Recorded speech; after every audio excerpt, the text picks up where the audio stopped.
Bəli, Azərbaycan, Laçın. Sanki bir rəssamın çəkdiyi tabloya düşmüsən burada. Havası saf, suyu buz kimi. Nəfəs almaq belə insana yaxşılıq edir.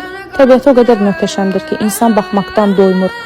Amma bizi ən çox nə heyrətləndirdi bilirsinizmi? İnsanlar. Burada elə bir qonaqpərvərlik var idi ki, sanki illərdir görmədiyin doğmalarının evinə gəlmisən.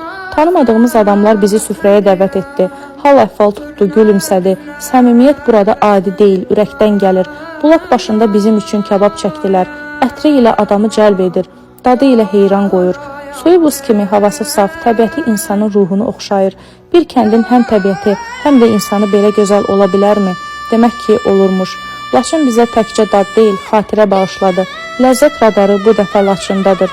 Burada ləzzət də var, sevgi də, insanlıq da və bu yerləri unutmaq heç vaxt mümkün deyil.